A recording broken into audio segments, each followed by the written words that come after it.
hello Boro fans, AJ and Joe, really happy. Cheltenham Festival, thanks so much for the cash. Joe, did you win at the Cheltenham? No, not really big on horse racing to be honest, mate, but I don't have a smile on my face after the last two games, let's be honest. Let's see, we're going to turn to the football now. Preview the Aston Villa game. It's actually freezing down here at Hemilton Lake, which should tell you whereabouts we are. Hemel Lake, famous for having good chips and on the corner, but based on Saturday, I'll be honest, I'm dreading it. How are you feeling going into it? Probably for the first time this season, AJ, I'm not confident whatsoever. Like I say, last two performances there, you speak on them there, Joe. I will go even as far as the last three. Wigan 0-0 was a disappointment. Brentford at home, the 2-1. I know they played good football, but go 1-0 losing the lead. Then I thought to myself last night after the Brentford game, don't know what, you probably won't see that sort of performance again. We'll probably try and bounce back on that. Oh yeah. Had a brilliant first half an hour. We're all over them. Second half, they got a 1-1 and see the game over, didn't it?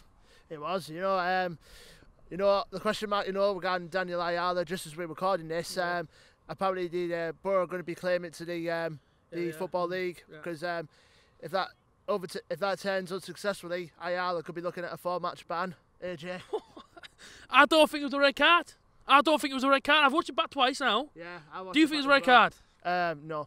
In the modern day football, right? Yeah. The way he's gone in, okay. I mean, you could argue it might be a red card, but I think it's a yellow card at best. Yeah, I'd say it's a yellow card at best. Either way, AJ, I don't know how. I thought the linesman gave it, but it turns out the referee did give it, and it's just one of them unfortunate luck we have at the moment. Now, and going to our trip to Villa Park, the players they've got. I know Dale Fry is going to be coming back into the fold with Ayala out, so just have to take it as it comes. You got to think though. Grealish is in the form of his life. Tammy Abraham's on the form of his life. John McGinn's on the form of his life. Yeah. I think Villa are on the form of their lives. They got 2 wins straight off the bounce against Birmingham City and Nottingham Forest. Yeah. And about 2 or 3 points off the playoffs as well, AJ. So they could have that. That looks like they're the ones that could be heading for the playoffs instead of us, by the looks of things. Don't know what it is as well. It's sad to say, but we're slowly falling away and slowly falling out of hope. Really, as Boro fans about the whole playoff scenario. I don't personally think we'll do if we keep going the way we're going. Villa Park, tough place to go. You went there 3 times last season, beaten once in the cup game. But it ain't easy, and Boro hardly get anything there league-wise, don't we? No. The last win I think I can remember is when we I think it was the 04-05 season where we beat them 2-0. I think it was a Zendin and a Michael Ricketts penalty, I remember. I think it was that one. Yeah, I think it was that one. That's Downey scoring that one. Was it a 2-1 or a 2-0? It was a 2-0. Yeah. That was the last one I remember. I think we won a couple of times since then, but that's the only one that sticks out in my mind. And like I say, going into it now, Saturday, what do we have to do different to what we've done in the last 3 games, really, to know to beat Aston Villa, would you say?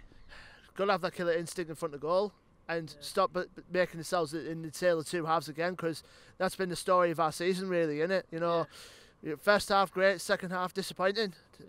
We're gonna make that both halves in successfully, rather than just having one half successful and one half unsuccessful. That's something has to change, AJ.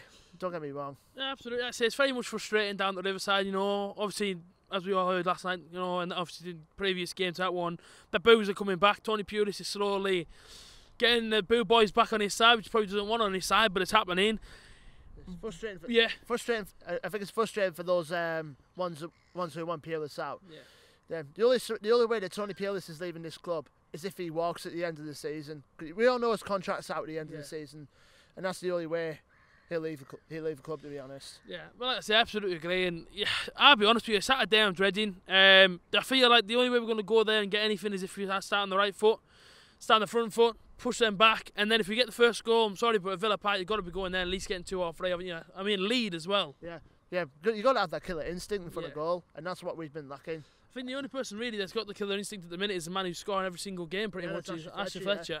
My boy Ashley Fletcher as well, which is a nice one, Ashley, but, he's proven that when you give him a bit of time and when you give him a bit of confidence and that little bit of patience, it can come good for you, can't he? Yeah, you've got to ask the same for Son Belonga as well, because he needs to have that confidence of playing alongside him. I know last 4 games weren't happening for him, but he has to produce the goods.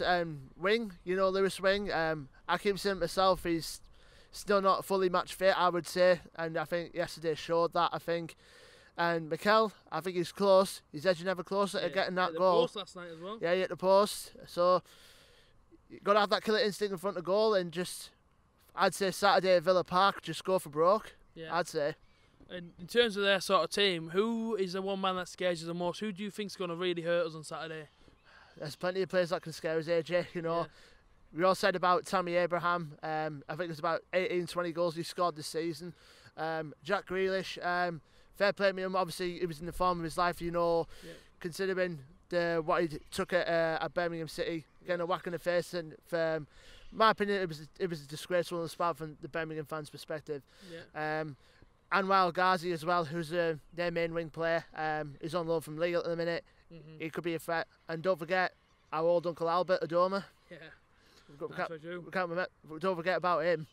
I say that's for Jack Grealish to get smacked in the head. I mean, for Jack Grealish to get smacked in the head and then go and score the winner, that was really something special. I wanted to see that happen, but you know what I mean. That obviously, you know what I mean. That's karma at its best. I feel like the only way we're going to get anything at Villa Park is if we go there and we don't show them no respect. We get straight at them, we hurt them. We can do it because we all know, watching this season, the away form's been better than the home form. Joe, give us a prediction. Are you confident or are you not? Not confident. I'll be lucky if we get a draw out of there, AJ, to be honest. So I'm going to stick with a 2-2 draw. 2-2? Yeah. Yeah, I mean, it's one of them. I think there's about, 2,000 Boro fans going there or thereabouts on the day. Yeah, we've got to look at the fact, though. Villa would be looking at this game thinking, you know, 3 points there in the playoffs. Massive. Going into the international break, and that's something that really scares us. So I'll stick with a draw, but from Boro fans' perspective, this is a game we got to win.